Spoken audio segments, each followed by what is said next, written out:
અમદાવાદ જિલ્લાના બાવડાથી સમાજ સેવાના ભાવસભર સમાચાર સામે આવી રહ્યા છે।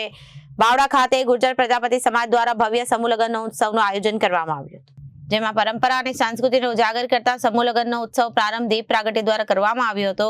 આ 30મા સમૂહ લગ્નના ઉત્સવના પાવન પ્રસંગે કુલ 10 નવ દંપતીઓ પ્રભુતામાં પગલાં માંડી નવા જીવન પ્રવાસની શરૂઆત કરવા જઈ રહ્યા છે। આ ભવ્ય આયોજનને સફળ બનાવવા માટે સમાજના આગેવાનો તેમજ કારોબારી સભ્યો દ્વારા વિશેષ અને સઘન તૈયારી કરવામાં આવી હતી।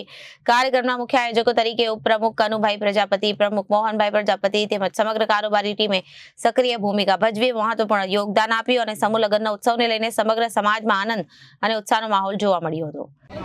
બાવળા ધોળકા ગુર્જર પ્રજાપતિ સમાજનો આજે 30મો સમૂહ લગ્ન છે। તેમાં 10 નવ વરઘોડિયા પ્રભુતામાં પગલાં માંડી રહ્યા છે। અમારે દર વર્ષે આવો નવો પ્રસંગ ખૂબ સારો થાય એવી અમે ઈચ્છા રાખીએ। ગુર્જર પ્રજાપતિ સમાજનો આજે 30મો સમૂહ લગ્ન છે, જેમાં 10 વરઘોડિયાએ પ્રભુતામાં પગલાં પાડ્યા છે અને દરેક કામ આપણું સંપૂર્ણ રીતે પતી નારાયણભાઈ મણિભાઈ પ્રજાપતિ। Reporter Mahendra Makwana, Janadesh news, Ahmedabad.